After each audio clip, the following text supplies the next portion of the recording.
Hi there, my name is FixFox, and welcome back to Heroes of Might and Magic 3. This is going to be a continuation of the Elixir of Life campaign, Jelliu's campaign from the Shadow of Death. We've already completed Scenario 1 and Scenario 2, most recently Cutthroats, and now we are going to be on to the Valley of the Dragon Lords.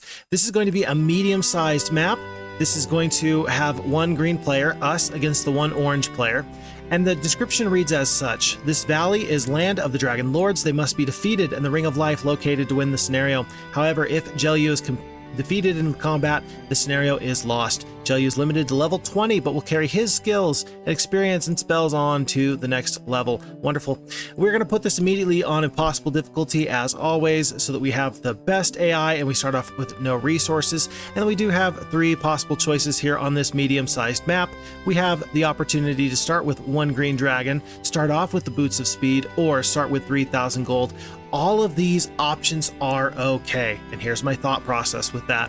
If we choose the gold, we are more likely to get into a capital sooner rather than later, and that extra 3,000 little bit of seed money can get us even more money and more gold in the long run, so this can be a great infusion for our economy. The Boots of Speed are always good. I'm never ever sad to see the Boots of Speed, and then 1 green dragon paired with our barrage of long-range damage could be very, very useful as a sort of backbone and little tanky bit of army. I'll be happy with whatever one of these choices we take, but to help us decide, let's go to the dice roll. The dice roll indicates to us that we're going to roll a 1. A 1 for us means that we are, in fact, going to be choosing this green dragon. And folks, let's let the announcer take it away, and let's dive right in. The Ring of Life, the second component of the Elixir of Life, is hidden in the Valley of Degron. There lives a group of powerful elven nobility, who are the caretakers of several warrens of gold and green dragons.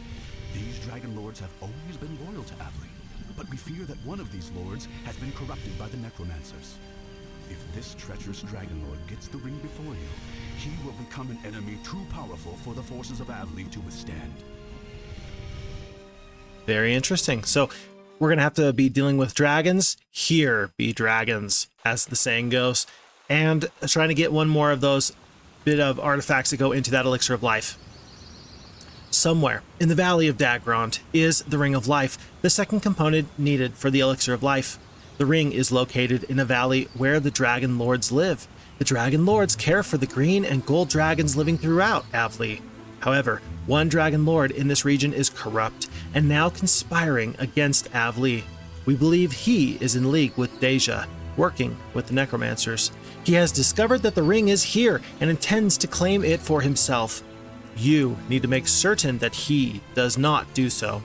Obtain the ring for us so that we can create the Elixir of Life before the necromancers get their clutches on this powerful artifact.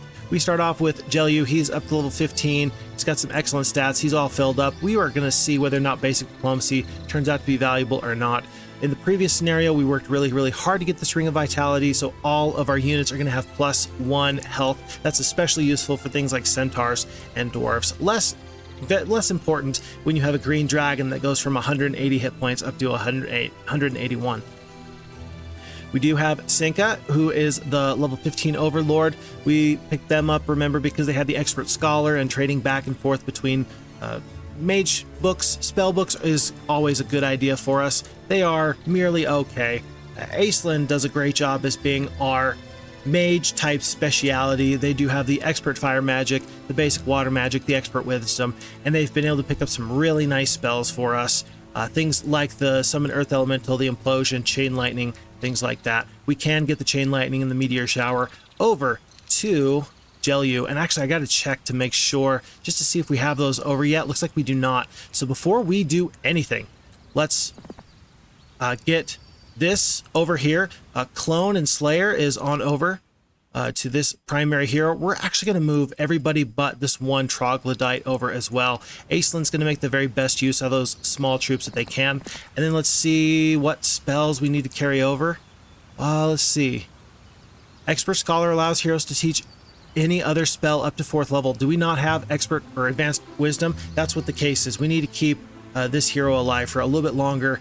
Jelliu has to get the advanced wisdom for that to really take place. So we've got some stuff to do. The time is still upon us. We start off with Wild Willow that has centaurs, dwarves, elves, and green dragons. That is wonderful. I'm thrilled for the dragons. I'm thrilled for these elves that we can use to turn into those sharpshooters.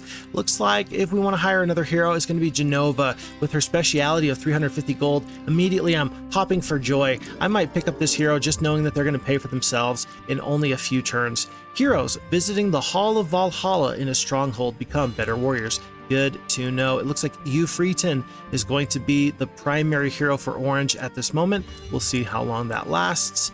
And then as far as towns go, it looks like they have more than us. And so the clock is ticking. Whenever the enemy has more means of production, we need to be very aggressive with our expansion. Let's do that now. Let's pick up dwarves. Maybe they join us. And they do. 29 dwarves there to join us. I think I'm going to wait on picking up the ore pit for now. I see a sawmill back here to the east. And we get the battle dwarves that also want to join us. How much of that is this basic diplomacy that is paying dividends? Tough to say, but all of a sudden we have a pretty good fighting force. Even if these dwarves slow me down, I'm going to keep them for now. I'm going to go here, grabbing ore. I think I'm going to take Aislinn, who can definitely defeat the pack of Pegasi, especially with these extra units. Just in case, though, we're going to split off a couple of these skeletons. And then I'll decide what to do with Jelyu. And the Pegasi want to join me. How does this make any sense? Folks, is this just the world's best start ever? I have lamented in the past that sometimes I get something of an embarrassment of riches when it comes to my luck. This feels no different. 3 potential fights, 3 immediate bolsterings to my forces, and on a medium-sized map that might be all, and I mean all, of the advanced bonuses that I need to really kind of steamroll this map. If you're going to have just a few, really just a few advantages, that can lead to a few good things, and then a few good things can lead to even more, and a good fast start never hurt anybody. We're going off-roading with Jelyu. This just seemed like the most appropriate way for me. I should probably go and pick up this Redwood Observatory before I do anything else, just to get the lay of the land. Equestrian gloves guarded by grand elves. A green Keymaster's tent here. Fairy dragons guard a crystal cavern. Even if that's one fairy dragon, that's a little bit scary. I don't actually know what the likelihood is for fairy dragons to join you, but because they are such a high value troop, it's very unlikely that they're going to want to join us. That'll be a little bit of a surprise if they do, but we'll do our best just in case. So far I feel lucky, don't you? We see green falls here. It looks like there is at least one green dragon guarding it. I'm wondering if there's one green dragon guarding there. And folks, 1 and 2 gold mines here, both guarded by the dendroids. Gems here, that's going to be very, very useful. It looks like going south wasn't too bad of a problem for us. Another sawmill, just in case. This feels pretty okay. I think that we're going to take Aislinn to clear out everything here, minus the unicorns. That's just a little bit too much. And we're going to be able to clear aggressively in this direction, maybe south into Pegasi and things like that. Meanwhile, it's going to be Jelyu's going to grab gold and gold mines in large quantities. And again, because we've picked up all these dwarves, we have no problems with fighting any of these fights. Nothing here scares me. Nothing here scares me. I don't want to lose Sanka anytime soon, and so for that reason we are going to get Genova. If really for no other reason, then I do want to make sure that we get that plus gold advantage, and I don't want to lose this hero with Expert Scholar before they're able to do their big troop transfer for us. With that being said, where's the best place to go so that we still stay safe? It's very difficult to say what is safe or not. And there's no major priorities. I'm gonna head over here, actually. That's what we're gonna do. We're gonna take this secondary hero, and they're going to try and take the dwarves off of my main hero's hands at the end of every day, so that way we keep our movement points ideal. I don't think I really want or need levels for these extra heroes. It's not worth it to me to fight these fights. If I have to fight, I will fight. And if I have to fight, they're going to die very, very quickly. Even with these losses, things look fine, but adding to this, even just a couple of spells are going to be pretty darn important. Magic arrow, I believe it's 15 hit points per grand elf. It is. Oh, implosion seems a little bit much, don't you think? As much as I wish that the elves had joined me instead of deciding to fight and to be be anywhere but on my team, I still recognize that it could be worthwhile to save the 30 spell points. I definitely don't want them to get away, but I think that there's just a better use of my time. I feel bad though. Imagine just being there minding your own business and then immediately getting obliterated by a bolt from the heavens.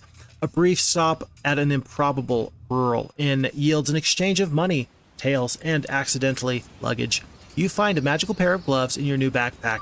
So if we'd had the boots of speed and these equestrian gloves, we would have been the fastest heroes imaginable. Purchases at this time, I think that we're just going to focus on Citadel up to Capital as quickly as possible. As soon as we get to the Capital, that'll help our growth stat for our dragons anyway. That seems just as good of a strategy for me than anything in that castle. We now know for certain that this Dragon Lord is working against Avlee and her people.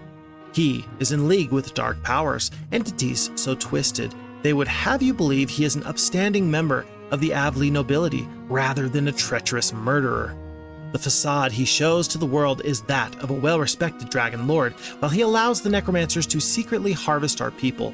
Destroying him and his followers will be a great service to Avlee, one for which they shall reward you handsomely and remember your name for generations to come. This doesn't seem to be the first time that we've seen this kind of riches and glory motivation for our hero here, and yet it's a reasonable motivation. I don't think I'm going to feel too bad about recognizing, hey, I might as well do service and get paid for it. Pack of wood elves. A group of wood elves have a desire for greater glory in which to join you. Do you accept? I sure do. My goodness, I can immediately turn these into sharpshooters. I don't know if I have the gold just yet. We will wait and see on that. And I'm in a little bit of a weird spot here. I want to get this gold mine more than anything. Do I go the long way and pick up gems as I do so, or do I go in a more straight shot?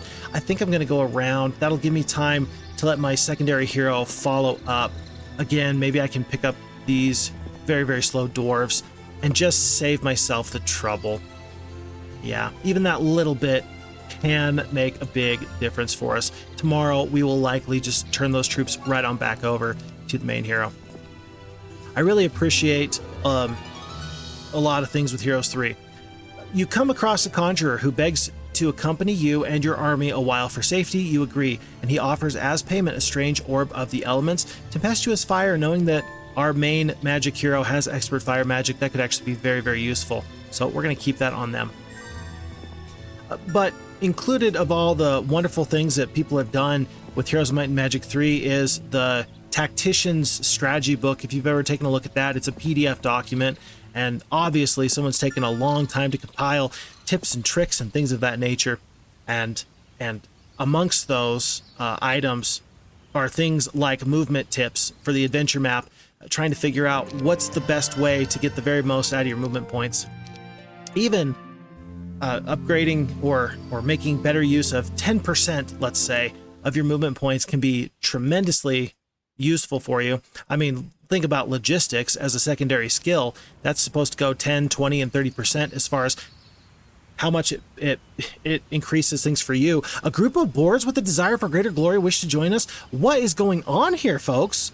What is happening? I'm flummoxed. I don't know what to make of any of this. I didn't pay anybody to just make this happen. I'm so sorry. I don't know why I'm apologizing either. It is what it is. But hey, I'm gonna eventually have times where I have bad luck, and so we might as well take the good luck now while we can get it. After freeing a princess from a neighboring kingdom from the evil clutches of despicable slavers, she awards you with the Crest of Valor. That's going to be +1 morale. We're looking very much forward to using that very, very soon. To this. Oh man, I was really kind of hoping that the Dendroids would join me. At this point, that felt like it was possible. We're going to take a few losses. I'll lose 3 boars. That is not a problem for me. Not at all. We're going to move over the doors while we have the time. Everybody else is going to be 6 speed or greater. 5 speed on these slower dwarves. I'm not going to worry about the 5 speed. 5 speed is reasonable to me in my mind, just because, yes, I have the opportunity to turn the slower troops over, but if I get attacked out of the darkness, I would really very much rather prefer to be at good full strength. And those dwarves are 20 hit points each. And while it's easy to overlook the value of a dwarf, I say to myself that they can do some pretty nifty things for you. They can be what turns the tide of battle for you. We're going to ignore pretty much everything but this Collar of Conjuring as Genova tries to be the best scout that she can be.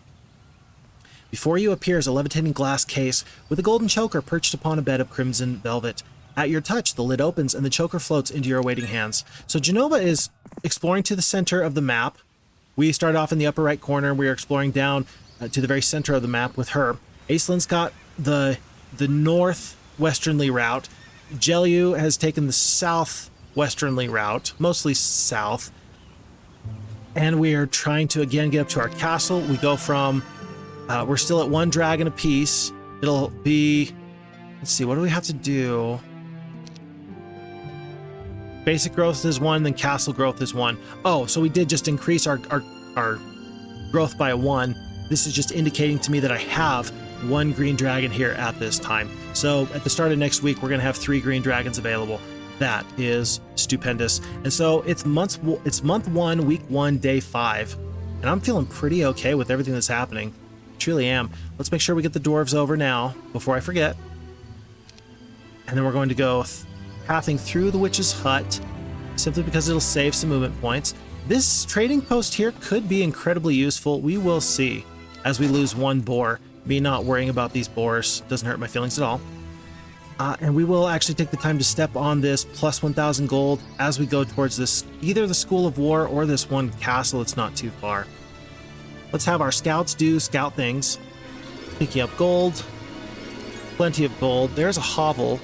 Peasants are not my favorite unit for obvious reasons, especially when I've had so many good troops join me. That just seems like a little bit of a waste. Oh my word, folks, we've actually got another gold mine here. So there are so many gold mines on the map. Currently, we are bringing in, what is this, 4,000 gold per day? Embarrassment of riches, an embarrassment of riches, and I'm all for it. In fact, if we can get just a little bit more gold here before the end of today, we're going to pick up our capital, making all of the gold that we have accrued so far so very useful. No opportunities here. Let's not purchase the Pegasi when we get the chance. Maybe we end up trading out of our 20 wood here at this trading post. We might end up doing that. We'll see in just 1 second what we do. Wow. Aislinn's having a little bit of a tougher fight than I thought that they would. But we should get to go first, and then 1 chain lightning is going to go a long way. Oh yeah. A long way towards making this fight go better for us. In fact, part of me wants to just hit end combat here, and part of me says, no, let's be a little bit smart with our time. Try and let dwarves and other slow creatures take the brunt of this offensive. We will see. I'm going to use 1 more magic arrow, and I'm just going to call it. And 1 troglodyte seems very, very fair for me. At the cost of, what was that, 24 spell points, something like that. Not too bad. I think I have enough troops that even if I wander into an enemy, I'm not going to need to be too sad. Again, we're not buying the Pegasi because I want to see if I can get the capital by the end of today. Or I can pick up those Pegasi and for sure get it tomorrow. Is there any other purchase I want to make here today? Nothing too expensive, hopefully. Dendroid Arches. We're going to get the Dendroid Arches here on day 5, and then tomorrow we're going to pick up our capital. That's ultimately going to cost us 2,000 gold that we could have gotten otherwise, but this will be just fine for us. Picking up 1 more ore mine with 32 spell points left. Trolls are not an easy fight, but we've got plenty of forces here. And 10 trolls is not going to be that big of a deal. 1 beautiful chain lightning later. The regeneration coming on in. We're feeling great. Only 8 spell points left. One strategy that works very, very well in all iterations of Heroes of Might and Magic. All iterations? Let me think about that. Yeah, every single Heroes of Might and Magic, you have a great opportunity to cast spells on your way out the door. And how do I mean? If you are going to be fighting a far superior fighting force, you generally get the opportunity to get some spell damage off before you end up having to run.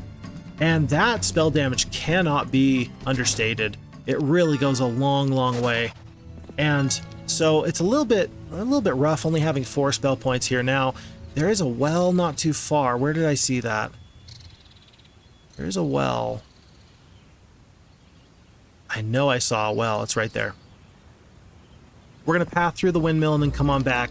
Maybe we're going to lose some opportunities here just because we're doing this, but we'll be ready just in case there is an opportunity to obliterate somebody multiple times. Once again, carrying the dwarves, going very slow. And I think that we should be able to, if not take, at least threaten this castle here in the center. And that should give us some more indication about what is all around us. The scouting radius is very, very nice. Anytime I see one of the tower factions, sometimes I will specifically go out of my way to fight those tower castles because they have the lookout tower upgrade that you can purchase as a faction-specific town upgrade. And that always feels really, really nice to me to do that. I will hop in here just so I can... Whoa! First off, take a look at a beautiful mage guild. 4th level spells. I wonder if 5th level spells are on the board here. They are definitely not. Definitely not. But this is going to give us more access to dragons. We can get the castle. We sure can. We got one more day to do that. Let's focus on first things first, actually. At this point, I think that now it doesn't hurt my feelings to go back to this trading post. To trade at the rate of 3 marketplaces instead of 2. We're going to trade just a little bit of gold. Pick up our capital. And then we'll actually have enough gold to pick up that castle in the very center map castle that we have now. And that'll just mean more dragons. While we're here, before I forget, speaking of maximizing our movement points, let's start off with only the 10-speed green dragons. Yes, that should be just fine for me. We'll do that. And then tomorrow we'll be very, very fast, very, very speedy on our way out the door. Magic Well. It increases our spell points, of course. Missing out on this gold mine for now. I'm not seeing, as we find another Rampart Castle, I'm not seeing any indication that the enemies have gotten into this area. For example, that was a free treasure chest there. This deep into what I assume must be enemy territory. It's a little bit surprising. Maybe I shouldn't be surprised. Maybe I shouldn't be surprised. Do I have the opportunity to upgrade? Oh, I do. In order to properly train your troops, you need 2,000 gold. I'm going to train these troops now, just in case I get attacked out of the darkness. I would much rather prefer to have full fighting forces. I just don't know what the enemy has got up their sleeve. And we do see Ivor for the first time for Orange. Ivor does have a few elves, a few centaurs, a pack of the Pegasi, and a few of the gold dragons. This is going to probably be a little bit of a gold dragon fight back and forth. We're going to sacrifice our hero here. Genova's going to head up the road as far as she can. That's both going to pull Ivor back towards her, eliminating their progress, and also let me see further into the enemy territory. Once you explore a bit of terrain, there's no instance of it coming back unless there's a cover of darkness from the necromancers, and so I fear no reason at this time, no drawback to going into the darkness. Let me show you how bad these peasants are, folks. 25 peasants for free. They're so bad. 3 speed, 1 hit point, 1 health, 1 attack, 1 defense, just as useless as ever. But here's the thing, whenever you play a fantasy game, you have to ask yourself, well, what would I be? And we all would like to think, oh, well, I'd be at least a crusader or something. No. We would all be peasants, pretty much. Pretty much. We would like to overestimate our skills, but if I am attacked by any mythical creature, I am going to be destroyed. So, I am old and wise and do not admit just anyone into my home. You may enter when you have reached experience level 10. I think I've got that. Oh geez, I thought you had promise. You have indeed reached level 10. Come in, come in. Here, I have something to reward you with in your efforts. Do you accept? I do, but if I accept now, am I going to get the opportunity to move around my troops? I think I will. One sec. Let me just do this one more time. Yeah, we'll pick up those 20 sharpshooters. That's a big pickup, actually. Huh. And since we saw enemies from this direction, I feel confident that I can just swing through here and then head up north before we do too much else. That's my hope anyway. Let's move all these troops down. Funny enough, I have to move up to move down. And I will purchase the dragon. I will purchase these elves here. And this town is pretty much spoken for at this time as I split my troops. I'd love to upgrade my dwarves. I don't think I'll get the opportunity. And with 2,100 gold, a part of me wants to trade for enough gold to send my another scouting hero out over here. Let me just take one quick look here. There's no other purchases in the secondary town. Are there any in this other one? No, not at this time. We're still too far away from things like this enchanted spring. 7 crystal is just way too much to trade for. 2 extra dendroids a week, not my priority necessarily. Dwarf production by +4 per week. I think I'm going to trade the resources, which is actually going to be pretty substantial here. I'm going to trade to get to another hero. And oh wait, no, there's no tavern here. Oh no! What a mistake. We traded all those resources and we couldn't even actually hire the hero. You can't just hire the hero from a castle like you can in Heroes 2. I forget that. You actually have to have the tavern building. And so, unfortunately, we have wasted a couple of resources, but that's okay. We're going to head off in this direction. We do find some nifty things here. Shackles of War are always a fun pickup because my primary hero can't run anyway. So, if I get the Shackles of War, that means that the enemy can't run either. That feels nice. We're going to fight boars. I think that we're going to have just enough movement points to step right onto this gold mine with our final day. No, we were very close, but I think we're feeling okay. With our 2 dragons, I am not concerned at all with Ivor. Ivor runs. He lets Genova stay alive. Very interesting. Rumor has it, the Ring of Life is to be found near a lake made of pure flames. Very, very interesting. We've got to get these sharpshooters up to our main guy. Jelyu is really wanting to have all the troops he can, so he can be the very strongest he can be.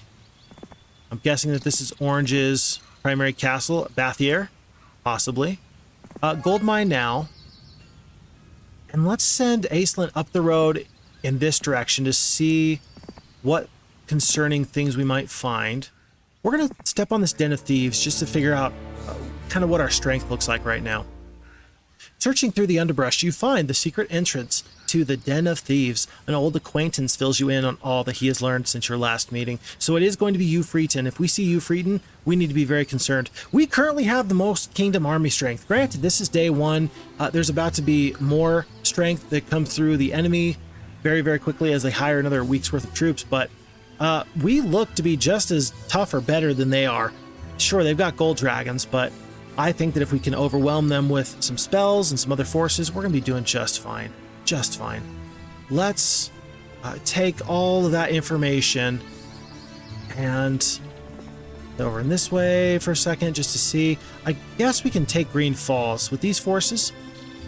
With full spell points and 1 implosion, a few green dragons is not going to bother me. I think that this is Aislinn's moment to shine. So we will let them. I am going to not purchase a hero still here. Of course. Oh, I never did pick up the castle. That was my mistake. Pretty big mistake. Well, let's hire one more hero that can go straight south. Area it'll be. And he can bring multiple dragons to the front for us. Well, 2 anyway. Because we are so short on gold. How you have 3 gold mines and not enough gold, I don't know, but it's true. It's actually factual. I think I'd like that crystal and that glyph of gallantry. Crystal for the Pegasi and for the dragons. For that reason, this has given me enough information. I'm going to go through these Medusa stores and then through these trolls on my way down to this area here. It looks like there will be a glyph of gallantry for my troubles, and we're going to get this resupply that we had talked about earlier.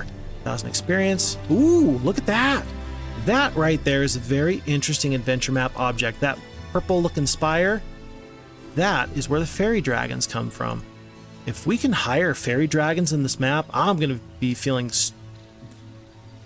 very excited for that. That is not a small thing. While I'm here, let me purchase the upgraded centaurs. I think I'm going to wait overnight, and then I'll send Airy down south.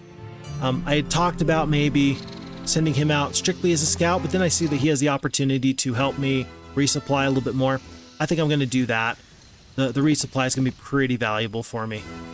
As we roll through some of these losses, we picked up so many resources from the Medusa store, but not the crystal, which was very sad. Let's move over the sharpshooters, who make up the primary, I don't want to say backbone of the army, but some of the special kind of fire that we can rain down upon our enemies. If I had to think about the backbone of the Rampart faction, who would be the backbone of the Rampart faction? As we get the advanced wisdom, wonderful. And we learn Chain Lightning, Clone, Inferno, Meteor Shower, Prayer, Resurrection, and Slayer. Wonderful. That was a big deal. What would I consider to be Angel Feather Arrows? I would probably consider something like probably the Grand Elves to really be the backbone of the Rampart faction. I would. The Centaur Captains are very tremendous in their place within the game, and that's also in large part because of the ability that they have to be all over the map, and they're the best first level creature in my opinion. I consider centaurs with their speed to be just so good. Where can I shoot? It's not letting me shoot right there. What? Do you see this? Is this bugged? What in the world? Attack mid-lower wall? What if I wanted to attack the gate? Okay. A little interesting there. I think I'm having some trouble aiming at the moment. I think that's what my problem is. 54 hit points left here on these dragons. Not a problem. We're going to have issues with morale, but yeah, I think that the range damage from the Rampart faction is really like strategy defining. Those early elves really carry the Rampart faction in a nice way, but I think that I would still consider those Centaur Captains to be one of the very best units in the game and strategy defining. Once you get up to unicorns, once you get up to dragons, yeah, sure, okay, fine. I mean, they're stupendous in their own way, but not quite like the elves are. So it's a small thing, but we are big fans of the elves around here. Maybe you are too. This Mage Guild's nice. I think we already have Hypnotize. We'll hold on to that. We do have the opportunity, because we've got the Town Portal spell, we can do some nifty things with that for resupplies. I don't know how likely that is going to be. Well, we'll see what we do with that. I'm going to leave these undead troops here and these secondary troops. I've got enough here to probably carry on tomorrow once I have full magic points. Probably not to go through this garrison, but at least to clear back through this area, which we'll do pretty quickly, I think. They did pick up some good quality troops there. We know that there's gold dragons there. I think that we need to kind of make a beeline for this bottom left, this southwesternly castle here. I know that there's this road here, and there's probably enemies over there. I don't know. If I know I have a way to upgrade dragons, though, that feels really nice. I'd love to do that. We are short crystal. Let's trade for just a little bit of crystal. Just the 1 unit of crystal. How about? And then let's purchase everybody else, starting with elves. Dendroids are pretty slow. Let's get those Centaur Captains to the front. How much gold is it going to take to upgrade these Centaurs? 20 gold per unit. Call it 200. Call it 400 gold. Just because I don't want to come back. Oops. Let's do that. 340 gold. And then I'll leave the dwarves here at home. They're just going to slow me down on my way to the front. Okay. And then Airy is going to take a nice leisurely route to the front, picking up windmills and things of that nature. We're definitely going to be a long way away from this crystal cavern. I don't trust myself to not get obliterated by some fairy dragons. They're one of those units that I don't have a lot of. I've played the campaign that you find in Armageddon's Blade, where you have the dragons. He is like the master of dragons. His mother sets up lots of tests and tasks for him, and you fight crystal dragons, you fight all manner of dragons. So I've got experience with fairy dragons. It's just not enough that I don't know if Aislinn can beat them or not, because some of the dragons in Heroes of Might and Magic 3 are so tough, and they are so good. Rust dragons, for example, Azure dragons, I mean, these guys are an absolute cheat code. And we won't let them know. We won't let them have the satisfaction knowing that we are really respecting their capabilities, but we do. I'm sure that there's something like that in Sun Tzu's The Art of War. Don't tell your opponent how good you think that they are. You don't want to give them a big head, and maybe let that overwhelm you. Maybe give them the confidence that they need to beat you. Ridding the countryside of a hideous minotaur who made a sport of eating noblemen's knights, you are honored with the glyph of gallantry. Of course, I suppose that means that maybe you're missing out on the opportunity to completely demoralize your opponent. That's always possible, I suppose. I would love to pick up this +1 to, in this case, probably knowledge. I am going to do it. It's going to cost 1,000 gold, and it's going to take me out of my way. I think I'm already slow enough right now anyway. I think that this will be the best thing for me. The tingle of magic fills the air of the School of Mystical Arts. An acolyte offers to sign you up for the next class for 1,000 gold. You will have your choice of increasing your knowledge or learning to better focus your powers. Knowledge right now is going to be very, very useful. We do have the basic intelligence, and so having more spell points is going to be useful, especially when we're talking about chain lightnings and so on and so forth. Any other things we can buy here before we head out? Oh, let's get the base level elves. Not the grand elves, just the base level elves, because I think that we might be able to upgrade those to the big, beautiful, wonderful sharpshooters later. Definitely not going through this garrison. I do see Uland. If you have Implosion, you can win this fight. And here's the thing, is that as cool as gold dragons are, they are totally not immune to 5th level spells. I'm just saying. We're going to accept these losses. I'm starting to accept losses more often than I used to. And part of that is because I think that we all know where these fights are going to go, and also because when we're talking about already being up to dragons, a couple of first tier creatures just doesn't matter that much.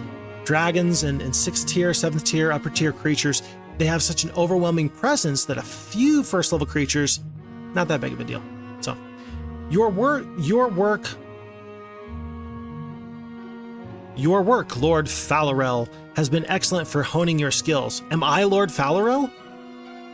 I must be. Not since the days in early training at the Forest Guard Academy have you seen so much action. Though you fear that dark times are on the horizon, you feel you are participating in a noble cause. The Elixir of Life will help heal many of Avli's ills. That's very interesting. Not usually do you see yourself spoken of as this particular character that you're playing.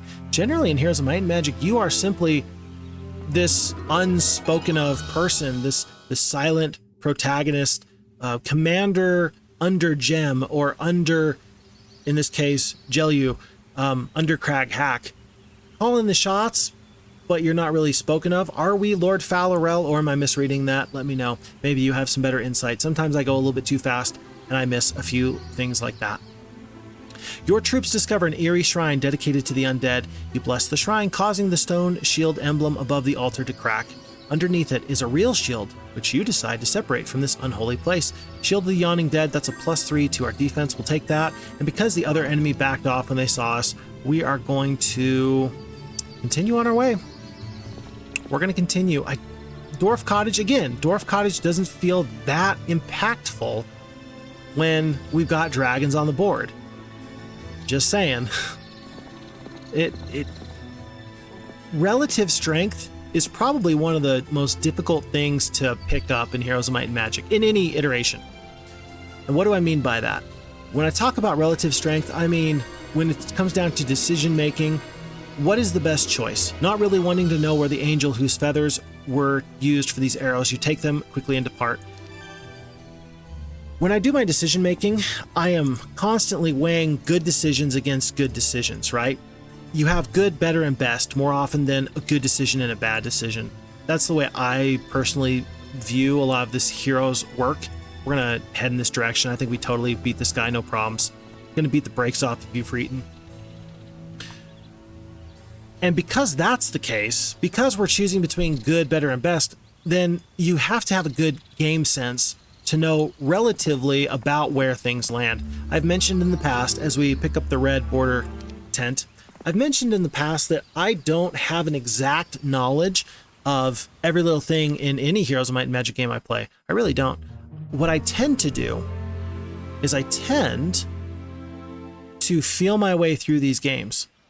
And I make no apologies about that. It's a completely and utterly viable strategy, first of all. And second of all, it gets the job done, where even though I'm not making these minute calculations, I am effective because I know, relative to previous situations and other issues going on, about what the right choice could be or should be. And it's not an exact calculation again, but it takes me an awful long way. In this case, for Ufretin, even if he's got 3 gold dragons, that's not going to be enough to defeat my 5. Plus, we've already gotten a good look at his attack skill and his defense skill. It's just not going to be that big of a deal. And if I can take out their big hero now, it's worth it to me to go out of my way to go clean up this before I go and try and upgrade dragons from green to gold. Things like that. You know, it would be a viable choice, I suppose, to go and get those green dragons upgraded. This is just as good or better by degrees. That's how I look at it. 5 elves is a little high for me. A little more than I want to lose. And because I've got tactics, this is going to be just fine for me. The 1 green dragon has no chance in losing. In fact, I think even just with that positioning, that's probably enough to win the fight without any other problems. Let me just see. How about we just do 1 fireball? Fireball? Beautiful. Okay, 3 dwarfs it is. But in lots of games, I've played some first-person shooter type of games. Would you like to recruit centaurs? I think I would, and I'm going to get rid of these skeletons. And one of the things that I often hear people say is they talk about game sense and game knowledge and knowing about where the enemy is or about where things should be. Things like Counter-Strike, things like, I guess, Valorant is one of the big games that people do first-person shooter like. And game sense in Heroes of Might and Magic, when I'm talking about relativity and spacing in that regard, that's kind of what I mean in that way. I don't know how far Ufretin can get. Up this road, he might be able to get kind of far. Let's just purchase everybody here. It won't hurt my feelings too bad. Just to make sure nothing squirrely happens. Going after the fairy dragons. My word. If they joined you, I'm going to throw up on my shoes. Okay, they didn't. But you can see my concern there. If they had, I would have been very upset. I don't think that we're faster. These dwarves are really cramping my style. They're really cramping my style. Oh well, we've got plans with everybody else. I'm not gonna lose Senka, and if I do, I will totally rehire them. That's not a problem. But what it means is that they're freed up to go do some other stuff. If I can prevent this hero from picking up additional dragons, that's going to be useful. Aislinn wants to run, probably because dragons are tough, but also it's probably not a big deal because your 60 spell points are definitely not better than my 60 spell points. The problem is that we have to conserve spell points a little bit. Ooh, bad positioning on my part. We have to conserve spell points a little bit for this reason. We're going to do the 1 implosion now, but we know we got more dragons to deal with in just a second. So let's see how well we can do on this. Wait on the Pegasi or send them? Doesn't really matter, does it? Let's send them. Yeah. Anti-magic on the Wood Elves. Was that a good choice or a bad choice? I think I like the choice. It's never going to be inherently bad to anti-magic when you know that I'm a tough magic user. And I think he does. I think it's a good sort of estimation. It's a good calculation to make. I do. I could resurrect the green dragon. I'll have 12 spell points left. Is the one green dragon going to get me out of this fight quicker? Can I keep the green dragon alive if I do resurrect them? I think I can. I think that I can resurrect the green dragon, and then with 12 spell points left, I can still do some fun stuff. And I don't think that the green dragon's going to go down to these other creatures. I think this could be a little bit of a mistake, but I mean, 20 dwarves is a bunch, and again, 43 spell points. If he starts casting some offensive spells at me, I'm going to be in a little bit of a rough spot. Ulan decides to wait for a moment. And a moment is all the hesitation I need. Blind, not a bad spell. I do want to continue to work on these elves. Here. 16 down to 11. My elves go down. Still got 87 hit points. 20 dwarves is actually a fair amount.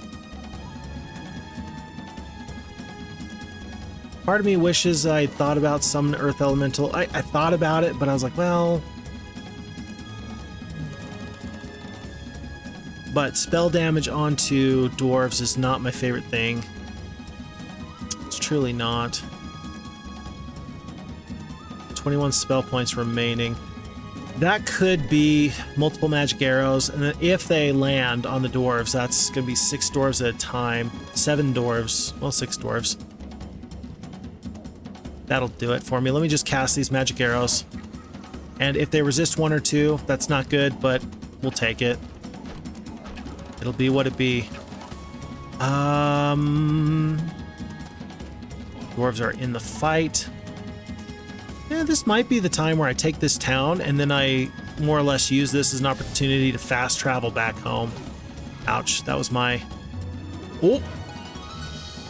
That was my guy. Don't do that.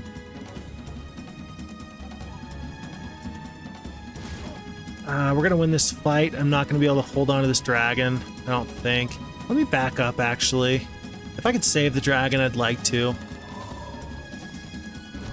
Oh, it's going to be close. 2 hit points left. Yeah, that's pretty close. Where I come from, we call that pretty close. I think these got 1 more haste.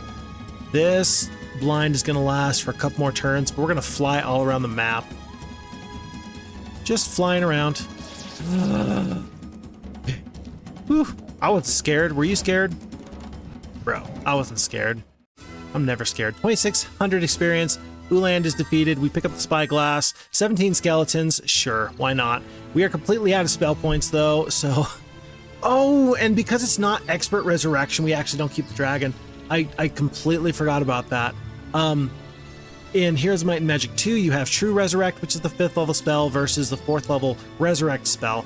Resurrection in Heroes 3 only is permanent if you have the expert Earth Magic. Yeah, my mistake. Totally my mistake.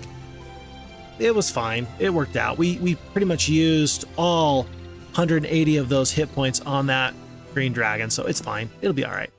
Here's another opportunity, though. When it comes down to purchasing dragons, we can purchase the green dragons and the gold dragons here. And so I think that we might be doing that soon. Let's go out of our way. We're not going to hold this, so we might as well just do some scouting before we get attacked by Ivor. Let me just split up these troops. And so that way we can for sure run. That's really all that comes down to. Airy, I don't really want them to pick up this. It's just not worth my time. Let's go over in this direction. There's still more scouting to be done. Genoa continues to make me 350 gold per day. Doing her job marvelously. Marvelously. Ufretin is running for his life. Running for his life. Oh, is that bad? Is that bad? So we just saw the enemy pick up a green tent. Is that bad? That might be bad. Maybe that was an opportunity where we're now going to lose out. Maybe they're going to get access to somewhere that we really didn't want them to have access to. Ivor is tough. Only 6 spell points, but 10 attack, 9 defense. That's not nothing. That's really not nothing. What's it cost to surrender? 1,800 gold for multiple stacks of Pegasi. Unfortunately, I'm also paying for the skeletons. Let me actually see if I can get rid of the skeletons. I don't actually want to pay for the skeletons. And it cost me 2 additional Pegasi, but then I can attack, lose all the skeletons, and then when I try and surrender, that saves me the gold. Yeah, I just didn't want to pay for the skeletons. That's all that came down to. Okay. Another hero hired in the bottom left. We're making our way downtown. Walking fast. Faces past. Homebound. No. You have no... Hold on. You have no guardians here? Oh! That feels pretty good. Anytime I can take a castle for free, I'm feeling pretty okay about this. I don't think I'm going to, at this point, upgrade many of these castles. We've pretty much explored the map. It looks like there's one castle to the, call it the 1 to 2 o'clock position. There's one to the immediate 12 o'clock position. One over here to the 10 o'clock position. Basically one castle in each corner, and then one castle in the middle, and then one castle to the immediate north and south, one at the 12 and one at the 6 o'clock position. Probably not one here in the uncharted territory that we haven't explored, just if symmetry and map making has anything to say on the matter, if I had to guess. I don't think we actually get the movement penalty or the movement bonus from that rally flag if I do that. I need to track you down. Thankfully, no matter how I go, I will catch you probably in one more turn. But yeah, picking up that green Keymaster's tent, if there is something over here, that could be a problem for me. We'll find out. And when we find out, we're going to be sad. Almost assuredly, we will be sad. There's another Redwood Observatory. I wish I'd gone through that. Boots of Speed, I missed that. Wow, there were Boots of Speed there this whole time. We got the opportunity to pick up some troops there. Let's actually do that. And let's actually rehire. Not here, because you don't have a tavern. Let's rehire, maybe here. Aislinn. A level 15 Necromancer with a fistful of Pegasi. That just seems like a good idea. And they need to pick up more spells. We did have the Magic Well up here. It's not worth it to me. We're just going to wait overnight to recoup those spell points.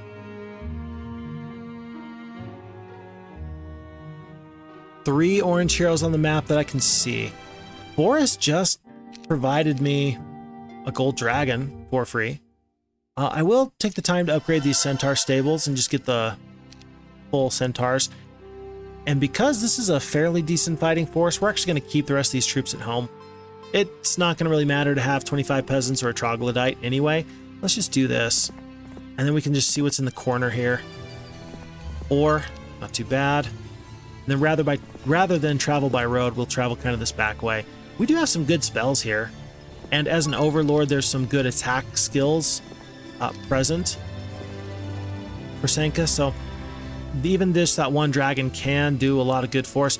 Are we so slow that we're not going to be able to get away? Folks, I'm looking so foolish right now. I am the Washington Reds. There is the famous basketball team, the Harlem Globetrotters, and they're more of a, how do you call it? More of like a interesting, how do I say this? They're not a sideshow. They're an entertainment sports team. The Harlem Globetrotters are pretty well known. I don't think I have to really go too much into depth about who they are. But the team that they always play, the team that always helps make them look great, is the Washington Reds. This guy is the Harlem Globetrotters. I'm the Washington Reds, and I'm looking foolish right now. And I feel very, very bad because of it. Just let me catch you. As soon as I get my hands on you, you're dead. Just wait. I'll get you. I'll get you. So now we're at least fairly fast. I don't know. I'm going to see actually if I can convince Ufretin to come back. I will give up 37 regular dwarves just so that way he goes 2 steps out of his way this way and then dies to me very, very quickly. I will do that. That seems like a very fair trade to me. With 2 dragons, and I will pick up Grand Elves here. I should be able to defeat pack of Dendroids, even with the level 1 hero. We do have full spell points now. I will pick up the Elves here. And then let's stay away from Ivor. No, I think we can beat Ivor. I think we can beat Ivor. When you have Implosion and you can take out his dragons, even if you lose, it's worth it to go back and forth and lose a hero. And in a small map like this, it's going to get the job done. It's going to get the job done. And it lets me do a tactic that I always enjoy, which is attack and retreat. So anytime I can use my spell points to obliterate your beefy army, I feel great. It looks like we did not have Ufretin take the bait. Just take the bait. Please. Let's consider. I'm going to go here to the south. I just cannot let a resupply happen. Ooh, as centaurs join me now. What is that, the 6th group of units that's joined me this scenario? My word. But if Ufretin can't go this way, then he's got to kind of get pushed into this direction. We're going to fight Ivor with Aislinn, our lieutenant against his lieutenant. And we're going to make things go well. 13 Dendroids join me. I'm going to make a YouTube short out of this, I can already tell you. It's going to have all the instances where troops just wanted to join me. And I'm so very grateful for it. I am grateful for all of these troops that just made this scenario possible. And viewers like you. Thank you. Yeah, even if we lose this fight, which I think we're going to do very, very well with our implosion, this is still a worthwhile fight. Gold dragons are going to get to go first. Let's make sure we don't position ourselves to eat a flame breath this time like we did last time. Like this. Elves go down. We're not even going to mess around with our gold dragons. We're just going to immediately drop 1 full dragon there. And then with only 9 spell points, I think it's going to be 1 more implosion on the Pegasi there.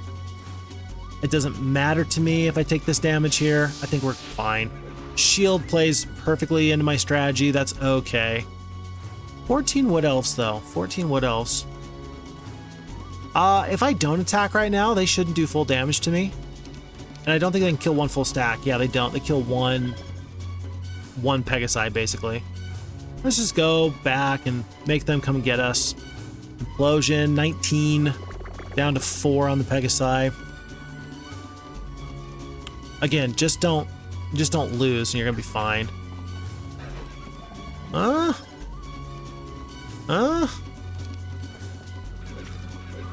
have to run. I've only got 11 spell points left. I'm gonna cast a spell and then run.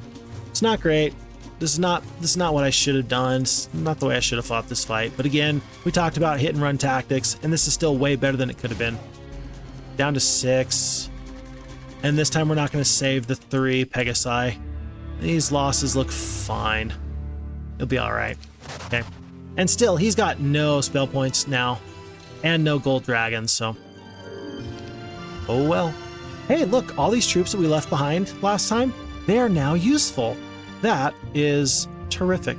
We will see if he wanders too close to us. If he does, we're going to be doing great. I don't think that even doing the Dwarven Treasury makes a lot of sense for me at the moment. Looks like there was a pocket of fun stuff there that's been cleared out. I'll get the centaurs in here. And look, we've got a red border guard here and a blue border guard here. But there was a green tent here. It must be up here. There it is. Maybe somewhere up there is where we got to go. Oh my word, look at this. So we're getting the good first look at Fortune Keep. Several red dragons, several black dragons, several green dragons, etc., etc., etc. There is this red fire lake where it mentioned that the artifact that we are seeking is going to be at. I'm guessing that that's right on the nose. That's exactly what we're going for. And so let's plan on defeating these the word I was trying to say was extemporaneous, but that's definitely not the right word here. Heroes that we have to focus on. let's deal with these peripheral objectives and conquests. Ufretin continues to run. I don't know. Let's see if we can catch up to him. He's just so fast. He is so fast. I'm not going to worry about the sawmill. Somebody else can grab that. Boots of Speed. Somebody's going to give that to me like yesterday. And thankfully, I don't think... Oh no. If Ufretin wants this castle, he can take Glade Route. He can just sneak by. That's a little unfortunate. We were pretty close. Visiting a local wise man, you explain the intent of your journey. He reaches into a chest and withdraws a strange pair of boots, which he hands to you. We've got to stay out of the way with Airy. And we'll do... Well, yeah, because there's no tavern here. Yeah, there's been several times where I've wanted to purchase a hero here to help make the logistics work out well. And not having a tavern, not having that flexibility, has mattered multiple times. Very interesting. Unicorns, We're really short on crystals, really the problem. For that reason, because we are, at this point, eternally short on crystal, let's just fix that problem. We now have multiple crystal mines that are, basically in excess of what we would have otherwise had. We're going to leave these other slow troops. We're going to take just the one battle dwarf, go pick up this other crystal mine. Not what I intended, but it'll work out okay. And at this point, by the way, at month 1, week 3, day 3, Genova's paid for herself. If you're at home keeping score, I think that at this point it's safe to say that she has definitely paid for herself. And so not only has she been valuable as a scout, she's also made back whatever gold we would have spent on her. Now everything else is just gravy. This is fine for me. Once again, Aislinn with his full spell points, he's going to get a couple of parting shots. He's going to immediately implode these gold dragons, and there is no never mind about what's going to happen there. Okay. I say that, and then immediately I'm worried that I'm going to somehow get swallowed up by a mix of spells, and good luck. And thankfully, it did not happen. There's no way we're going to kill another 25 hit points worth of gold dragon there, unfortunately. So it's going to be one gold dragon that we take out. Can't believe it was only one gold dragon. Implosion did 475 points of damage. I guess I should have looked at that. Oh well. We're going to retreat then. And still, we're making sure that we're slowing these heroes down. The smell of smoke in the morning wind leads you to suspect that this lake of fire you seek is south of here. Indeed. One more time. Da-da-da. It's time to celebrate. Oh yeah, alright, it's time to celebrate. And if I can hire one more hero that's got troops, which I can't actually do.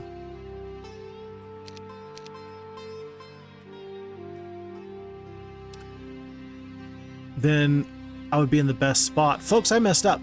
I've messed up in a major way. My word, look at this. Okay, so we're going to lose Aislinn. And it's going to be for nothing. I made a mistake. In my haste to continually barrage the enemy with spells, I have now backed myself into a corner that I cannot get out of. We are going to lose Aislinn. We cannot escape. We cannot get around. We are just stuck. Because with only one skeleton, you're not going to get the opportunity to rehire your hero.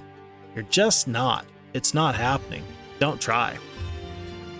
And so, if you can't run, and he's got gold dragons, he's going to obliterate one skeleton very quickly. We needed to rehire him way over here. This is a hero I do not want to lose. This is a hero I don't want to lose, folks. Let's see if we can scare Ufretin into making an advantageous decision for us. From here, I think that the very best thing you can do is just go over here. Just hope that he doesn't make a beeline towards you. It looks like they were going towards this alchemist lab. Maybe they go here, maybe they go to right here, and maybe we escape. And then again, maybe we don't. We're gonna have to wait and find out. But yeah, critical error. I was in my haste to do the same thing that had worked so well for so long, that I didn't stop to think that maybe there was a better choice. And now I'm sad. Just a little bit, anyway. Okay, well. There's the saying, no use crying over spilled milk. This is a good time for that saying to come into effect. Because it's happened, and all we can do is just kind of see how things shake out from here. I would like to drop these troops here, just so we have more extra troops. There is plenty of strength on the map from our enemies. I would like to see me consolidate my forces and really overwhelm the enemy a little bit more than I am so far. It's just not happening like I would have hoped. Remember, Ivor's got like 10 attack, 9 defense, yeah. And so I just wanted to double check to make sure I was right on that. There are no spells here. I probably not even spell book. Battle is what it is. As much as I like Genova, we're not going to rehire her. She's done her job. She's done very well. The prize that we take here is that we have an escape route now. Ufretin, with my compliments, can take this castle. You can hole up in it. You can turn it into a citadel if you so desire. I'm going to get out of here. I'm going to go all the way over to here. And as I trap him, I'm going to still turn over a couple of troops. It's going to be these boars. I'm going to give over these boars. Just like this. And now Aislinn is going to be safe. No matter what, he'll be fine. This will give me the opportunity to split my dragons into 2 stacks. And we could use +3 here. We could definitely use the equestrian gloves there. Might as well take here. Orb of Tempestuous Fire. It looks like we're doing a lot of implosions instead of fire-based spells, so we'll bring that on over too. And it looks like this is going to be the end of the road for Ufretin. And the very best he can do is get up to a citadel. Those are good defenses, but not good enough. Let's see if he goes through the garrison. That would be nifty if he actually did that for me. Unlikely, but possible. Finally, we're picking up some of these bonus things. What you're seeing there, by the way, as the game slows down, I'm the kind of person who keeps every video that I record. I don't delete videos as I upload them. I generally will sync those videos to a hard drive. And unfortunately, I haven't done that in a minute. So my poor C drive and my D drive are both really struggling right now. So every time the game slows down, that's what's happening. I do believe. I could be wrong. It could be something else entirely, but pretty sure if I had to guess, pretty sure that's what's going on here. We are going to get an opportunity now because we're going to get to run. One more implosion. Is the implosion better suited somewhere else? 37 of the dendroids for 55 hit points for 475. I think you'd rather kill the 1 gold dragon. I do. It's a waste of damage to a degree, but I'll take it. And then there's actually a chance if I just defend, I might be able to get into 1 more turn of combat. Now that the dragons are gone, I think I can actually survive for 1 more round. Not if you keep doing that, though. Don't do it. Okay. The game was really trying to test my patience and test my stalwart metal. Can I let go of this? Oh, interesting. I can't actually cast the lightning bolt. They must be immune. Ice bolt, though. That'll do it. Let's actually just kill... No, Pegasi resists the spell. Interesting. Ufretin, you are a very interesting character, and I salute you as I run far, far away. 23 boars go down, but this has put us in a prime position to nip this right in the bud. And we shall. The enemy has fled. Let's prevent this from being a situation where the enemy runs. Let's use all of our tips and tricks. Let's try our very, very best to put ourselves in a good way. We can clone our dragons, by the way, if we want. Oh, wait, never mind. You can only clone levels 1 through 5. I was thinking because we have immunity to spells 1 through 3, a 4th level spell would affect us. It does, but the clone specifically at this level clones creatures of levels 1 through 5. So, a little bit of balance there. I don't think that a slow is ever going to be the wrong decision. They do resist it twice. Dwarves and the centaurs resist the spell. Very interesting. We're going to wait.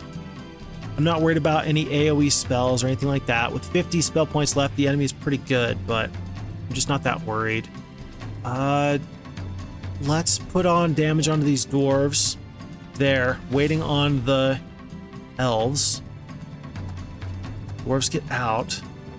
Elves will attack one of these slow-moving creatures, and then the sharpshooters are probably going to start working on these dendroid guards because somebody has to. Yeah, somebody has to. Dragons. Well, maybe I can kill one whole stack here. Nope, 27. So let's kill here. Let's kill here. And then I think that we do have the blind lock available to us, don't we? Yeah, we do have blind, so as you can see, the dendroids are going to get their turn. The only thing is that these first aid tents kind of change things up for us. I think I'm just going to wait on everybody. He's going to cast a spell. He does run. Wow. With 29 of your dendroids you run? That's so many hit points worth of dendroids. That's so many. I guess that he saw the writing on the wall. That's a good AI. I'm gonna chalk that up to the AI being good, but I thought I didn't have to do that just yet. I'm very intrigued by that. That doesn't hurt my feelings. I always mention that if the AI plays particularly well, then I'm always happy for it. That felt good. That felt like good play to me. So, good job. Good job, AI. I'm way to go. Always happy to see when I have something fun and interesting happen that I just didn't expect. So, we've picked up the red tent. We've picked up the green tent. I guess that because we have this red tent, we don't actually have to go up through here. I'm going to defeat my enemies before I move on. I just am. It makes too much sense to me. It's day 6. Let's see if we can get Jelyu back to that upper left castle. That could be the very most useful thing that he can do.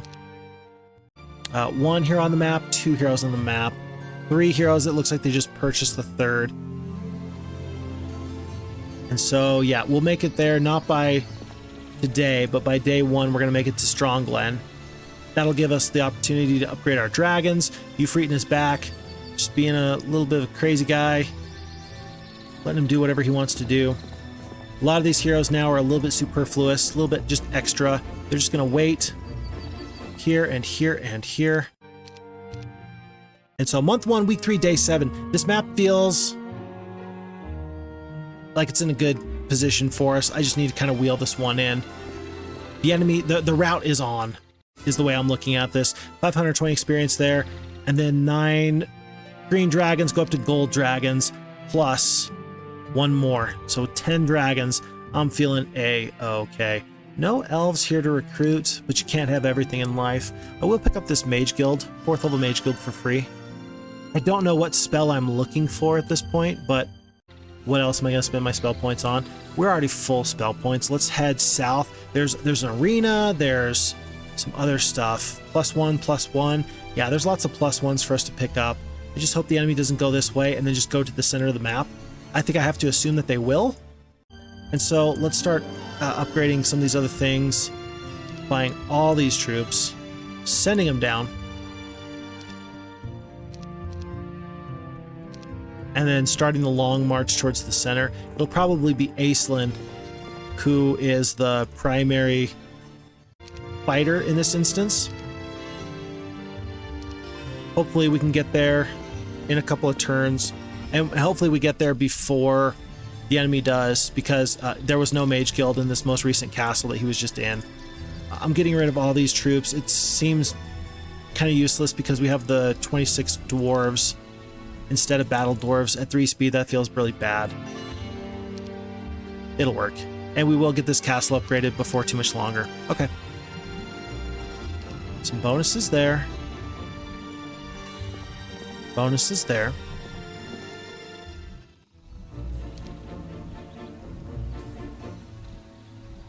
And bonuses there. Okay. My word. My game is struggling right now. Oh, if that's painful for you to watch, trust me, it's also painful for me to watch. We are both in the exact same boat there. Don't worry. I'm not just sitting here being like, oh yeah, that's fine. No, it's not fine at all. Oh, that's ugly. Ivor, for the second time, we're going to run by Ivor and hope that we can convince him to come back. We did this exact same thing earlier in the game, except it was Genova. That's funny how that works out. It sort of rhymes. It's like poetry.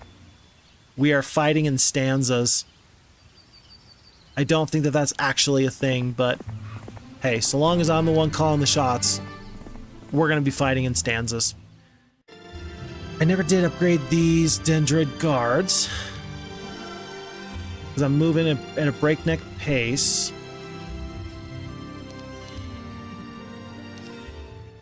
Aislinn's going to continue on. Probably a waste of his movement. We'll see how useful this is. Oh, Magic Well. We are going to walk right by a Magic Well before he ends up having to defend. And Ivor actually turning around is really, really nice. Ufretins, similarly, in that position. We're immediately coming up on a major clash here in the bottom left. You enter the arena and face a pack of vicious lions. You handily defeat them to the wild cheers of the crowd. Impressed by your skill, the aged trainer of the gladiators agrees to train you in your skill of choice. Your skill of your choice. We'll take the defense. We'll take the attack. We got plenty of defense. We currently have 16 defense. 3 of that is from the Shield of the Yawning Dead. I know that, but because I've got sharpshooters, if I can make my range damage be even better, I will never be sad about that. I am going to pick up the mercenary camp and all this unless, well, we'll see what Ufretin does. I don't want to spend a lot of time after we've defeated Orange going through the map and picking up everything. You've seen me do that in the very first map. It's never a bad decision to invest in future scenarios by getting all your +1s and getting to the maximum amount of experience you possibly can. In this case, I'm not going to worry about it too much. And because Ufretin went to the southwest, we'll take the time to go out of our way here. You come upon the camp of mercenaries practicing their combat tactics. They welcome you and your troops and invite you to train with them. I get +1 attack skill. I wonder what they get, because my troops know a thing or two as well. Just saying. And so because my troops also know a thing or two, I wonder how much attack skill I just gave those rogues and swordsmen and things like that. You've found several of the best astrologers in the land gathered at the Star Axis. Happy to have some company. They teach you how to use the sun, moon, and stars to enhance your spell casting ability, +1 spell power. But even after we defeat Orange, though, and this should be no surprise to anyone, even after we defeat Orange, we've still got to deal with all this. It's probably time for me to really flesh out the rest of these castles where I can. I haven't done it to this point. I said, well, it's not going to be critically important to defeating Orange, and this is true. And still, I think that we can do more when it comes down to making the fight against dragons later even better for us. That's what we're going to do. We're going to end up doing a resupply here. Moving over. Ooh, Disguise and Hypnotize, Fireball. We have been learning some new spells. That's pretty nice. Because we've been learning some new spells, I kind of want Senka to go over there and be the one to meet up with my main hero. We're going to keep them for the next scenario. It'll be fine. It won't matter. And so it will be... Oh, never mind. I moved troops in the wrong way, and now I'm not going to fix it. Yeah, this will be fine. Aislinn's job is going to be to go back and be ready to be big and tough later. Not now, but later. Okay. Thorgrim is essentially going to hand off the elves long enough to get upgraded, and then I don't really have a plan for Thorgrim at this point. Grabbing freebies, I suppose. Heading on here. Could have picked up the rally flag, probably should have. There's Frenzy on over to our main hero. Unfortunately, I think that you see me often getting caught between shifting priorities. sometimes I just really want the game to go as quickly as possible, and sometimes I would like to be as thorough as possible. When I'm being thorough, it does take me a little bit longer to gather my thoughts and to be as effective as I can be. Right now, I think that I've got this game in hand, and so I'm trying to speed things up just a little bit for me, for you, for all of us. And time is a resource.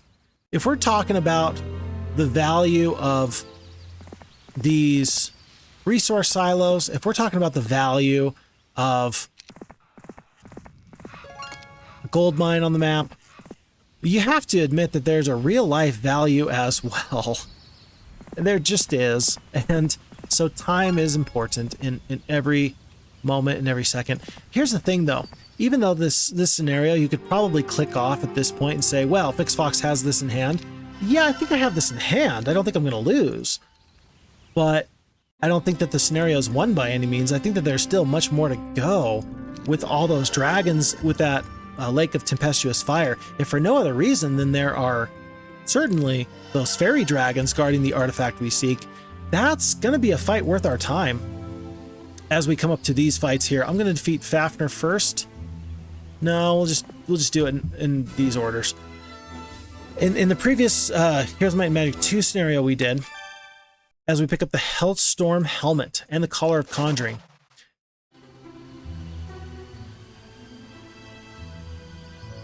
"12 green dragons, all these spells, 87 spell points. We're fine. We can defeat this.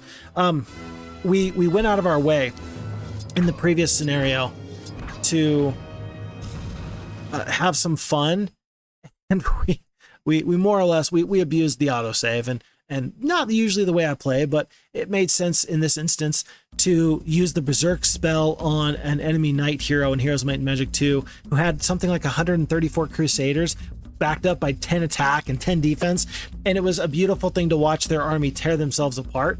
Going out of your way sometimes to do fun things like that feels pretty good, and I'm not going to apologize for how good that feels. Chain Lightning's going to affect nobody. That's the second time we've seen that. There must be, again, the is it the Pendant of Negativity? No, that's the spell that actually makes your units be better. Whatever the case is, there's an artifact in play here. Let's see it counteract a Meteor Shower here. Is that the very best spell? Priorities are these gold dragons. We're going to go gold dragons on gold dragons. So I'd really like to take care of these Grand Elves in some way. Meteor Shower is going to do a lot of damage. Plus it'll hit Dendroids. Well, we're going to do the Meteor Shower. It's, you know, sometimes you choose damage because damage will kill an enemy dead, and that's good. Sometimes you choose a disabling spell because the disabling spell is going to do more than just the damage mitigation that a damaging spell would do. In this instance, I felt like with 60 spell points, Ufretin would probably just anti-magic or dispel magic a blind. And so it didn't seem useful to me to do anything but just damage. And so the damage we took.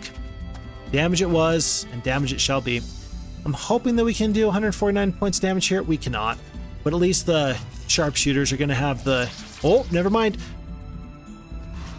Now the sharpshooters get their shot. It was going to be the sharpshooters that got the pleasure of bringing down that gold dragon. Not anymore. The sharpshooters are going to obliterate some enemies at range. Never underestimate the value of the weight function. Always good. Once again, the enemies resist a ton of spells. Interference is not a thing in this version that we're playing here. Interference is the Horn of the Abyss rework to the secondary skill resistance.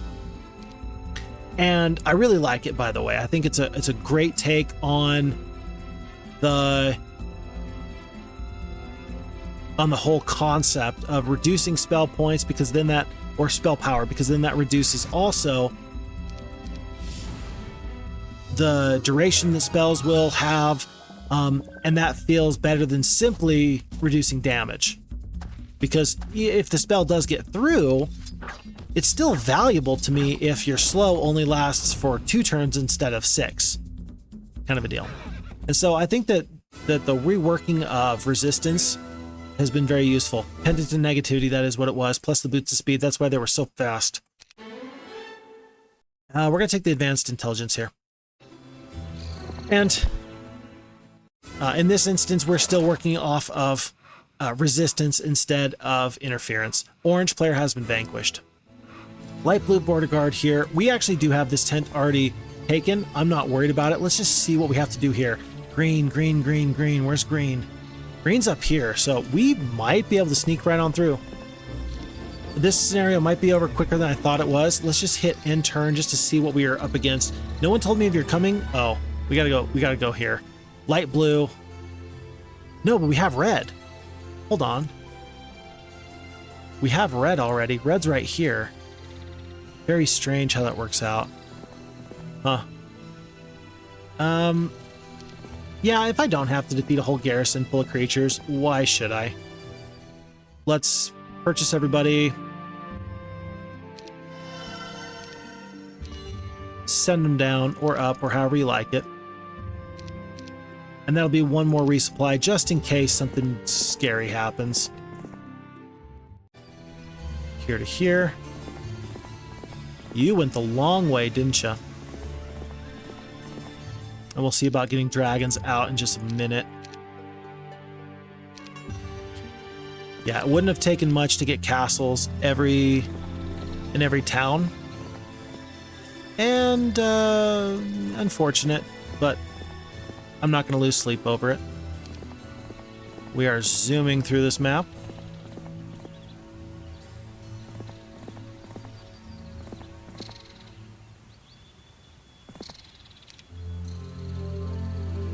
Thorgrim is now officially useless. I say that until he's useful again. Could you imagine being treated like that by your employer or a friend or somebody? Just like, yep, you're useless to me until you're not. I worry that that happens all too often for people. And even if that's not reality, even if that's not the intention of the person who is making you feel that way, even if that's just the vibe that you get, that's still a real shame. And I feel like that happens, unfortunately, more often than it should. More often than it should. This is really nice to be able to upgrade these elves midway through, by the way. Saving me a lot of trouble. Okay. And we're gonna see. We're gonna see. Maybe there's more to this map than what we're doing here. Maybe I should be more thorough than I already am being. We will find out. Another dragon. Elves. 79 and 79 on the sharpshooters is a lot. Okay, as you rein in your horse, a guard steps up to you. Welcome, I have received word of your arrival. Do you wish to pass at this time? Sure, why not? Lots of nifty things here. A sulfurous lair. A pack of rust dragons. I want nothing to do with them. But a sulfurous lair. Let's see, actually. Oh, a dragon cave here. This is a very interesting place. Let's see what we need to do here. As you rein up your horse, a guard steps to you. Once again, welcome. The guards only have orders to let jail you pass. So we've won this scenario. I would really like to fight one of these fights, but I don't want to fight and lose and then just have to redo the whole scenario. I'm just gonna do a quick save, folks. I'm gonna do a quick save. I'm gonna save this off as Fix Fox, and then I'm gonna see how many of these fights I can take before we get absolutely obliterated. Because if there's a fun fight to be had, I want you to be able to see the fun fight. Looks like these dragons are actually not nearly as bad as I would have thought, and yet rust dragons have 750 hit points each. Now, the great thing is that these dragons all have such bad morale. Oh, and 500 hit points on the fairy dragons. But then again, I got -1 morale. These guys have all got terrible morale. It's a cluster here. This is a big mess. Fairy dragons are not immune to spells. Neither are rust dragons. Black dragons are immune to all spells. 1 through 3 1 through 3. Gold dragons 1 through 4. We don't have 5th level spells though. I feel like a slow is maybe best. Because the damage from the meteor shower, actually maybe just doing the expert resurrection is the best. Tell you what, we're gonna save the resurrect trues and we're just gonna hop on these guys. Start doing some damage where we can. And just mixing it up. Yeah, holding on to our sharpshooters is gonna be useful. 27 creatures perish from the fairy dragon's fireball ability. It's not really an ability so much as it is just the reality of the fact that they're offensive spellcasters. Ouch, that's actually a big deal. Aging the enemies, it reduces their stack by half. So we go from 180 hit points down to 90 for each of these green dragons. That's a big ouch. You know what? Let's do the resurrection in just a minute. Let's do a quick teleport here now, though. I don't care where you go. Just get out of the way. And actually, if I can then defeat the ghost dragons. No, these centaur captains are going to defeat ghost dragons. Let them do that. And then we need to start working on these rust dragons. Good. I'm glad I killed all of them. I was worried I wouldn't. And then I would look foolish. I'm not actually sure what the Spit's acid ability does. Let me check into that real quick. It reduces the stack's defense by 3, and then it has some additional opportunity to do additional damage, like 25 per creature. So one of those things where I'm glad I checked, just so that way I know for the future. But lowering defense by 3, not that big of a deal. I mean, really, rust dragons are just a big load to deal with. That's just kind of their hallmark. It's just kind of, when I think about how big and tough and scary they are, that's really the thing. I'm going to kill black dragons here over fairy dragons. The fairy dragons aren't going to do that much damage with their spells. It's meaningful, but it's not going to be the scariest thing I ever saw. Oof, never mind, but never mind. Okay, we're going to cast that Resurrect True right now. We're going to raise 29 sharpshooters from the dead. Yeah, let's do that. And kill this black dragon here. I think that's going to invite a lot more attention from these other dragons. So be it. I think that centaur captains and battle dwarves can help out a healthy bit. And we still have sharpshooters over there. Let's wait. Maybe we get an opportunity. We're not killing that stack. Let's kill here as best as we can. Dwarves can't reach. Down to 1 rust dragon. We'll see if the dendroids peeling off can be useful. Not so. So many hit points left on this 1 rust dragon. And we'll just take our lumps. Okay. But yeah, I'm interested to see what's in this castle. That's actually pretty interesting to find out what we have to expect. We started off with multiple stacks of 79 on the sharpshooters, so that's not a waste of our time. Damage here. Damage there. Let's skip here and just hope that we don't have to actually deal with this other rust dragon. Not too much anyway. Here. And here. That's it. Okay, so with the Resurrect True, we did save a whole ton of troops. We lost 121 of the centaurs, but this actually is good for experience. We could max out at level 20. This is going to get us up a healthy bit. We're going to go Expert Intelligence. I think just for the reason of the, what do you call it, the experience, that's actually probably a good idea. Whoa, in this castle, somebody's here. Summon Earth Elemental. We don't have, again, the Expert Wisdom. But if we pick it up, then we'll come back. How about that? There are 5 gold dragons here. There's a ton of troops here. And let's see, no upgrades necessarily that we want to take advantage of. But we're increasing our stack sizes. Let's just purchase everybody here. We're going to turn these green dragons into something special. We're going to make a man out of them. Just like in Disney's Mulan. Let's get down to business. So on and so forth.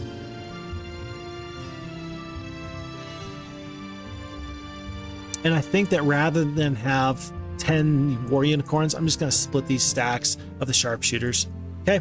And I wonder, we have the Sulfurous Lair, Dragon Cave, and the Magic Forest for the fairy dragons. I don't know. Like, is it worth it to me to pick up any of these creatures? I think so. It's day 7. Let's go defeat the Sulfurous Lair, which actually shouldn't be that tough, all things considered. And we will pull the sharpshooters together, buy 1 sulfur dragon. Oh gosh. Whoa, buddy, you're telling me it takes 15k gold and 14 sulfur to recruit a rust dragon? My word. Somebody thinks mighty highly of themselves. Thankfully, we have so many marketplaces that we're doing just fine. Let me just double check though. Marketplaces everywhere? Everywhere? Everywhere? Yep. So it doesn't matter. There's no additional marketplaces we can get. Let's just trade for the gold. We're going to grumble the entire way. We're going to be so rude about it. One of my favorite sayings comes from someone that I love and appreciate very, very much. And they said, just because you're in pain doesn't mean you need to be a pain. In this case, we're going to ignore that very good advice and do what we want to do. And part of that doing what we want to do involves being mad and begrudgingly dealing with these other troops. With 25 of the Silver Pegasi, actually, let's pick up the Advanced Air Magic and let's actually drop off the Pegasi. Pick up 2 more of these dragons. Trading everything.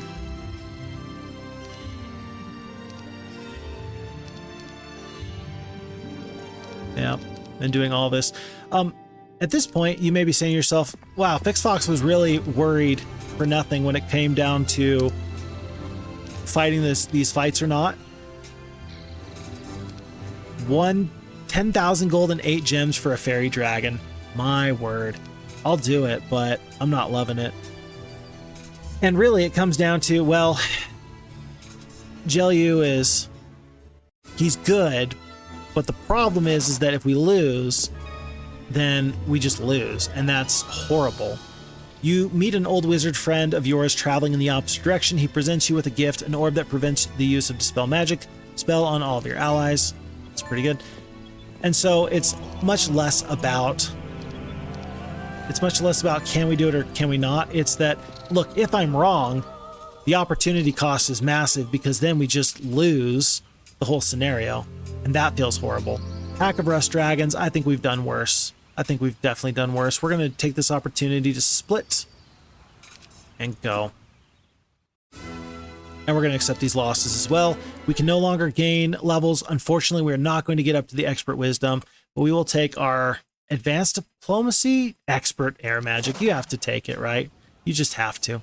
And so this took us a little bit longer. We picked up the +1 from that little garden. We got 3 additional levels by fighting dragons, and we got to see the strength of some of these really fun units that you don't always get to see in these scenarios. While pausing to rest, you notice a bobcat climbing a short tree to get at a crow's nest. On impulse, you climb the tree yourself and scare off the cat. When you look in the nest, you find a collection of shiny stones and a ring. This Ring of Life is a +1 to the health of all of your units. Congratulations, you have found the Ring of Life and can claim victory. So, folks, with that being said, this is going to be the 3rd scenario that we've just completed here in the Jelyu campaign. We're going to overwrite FixFox, and the next time is going to be scenario 4, A Thief in the Night. Once we get there, we're going to be moving much closer to our ultimate goal. I think that after we get the Vial of Lifeblood, this actually might be the final scenario in this campaign. In fact, I think it is. A Thief in the Night, I believe, is the final scenario, because then with the Ring of Vitality, with the Ring of Health, and then with the Vial of Lifeblood, you are then able to create the Elixir of Life, and that should finish the scenario for us. I don't think that there's some sort of other capstone scenario. So, folks, we are not far from the very end of this campaign, and I gotta tell you, so far it's been an excellent one. I do enjoy it. Until I see you next time, folks, look after you, look after your friends, look after your family. Worth noting, I do have the Discord finally set up, so if you'd like to come and talk to me, I'm always happy to talk to you there. The links are in the description. My name is FixFox. I'll see you around.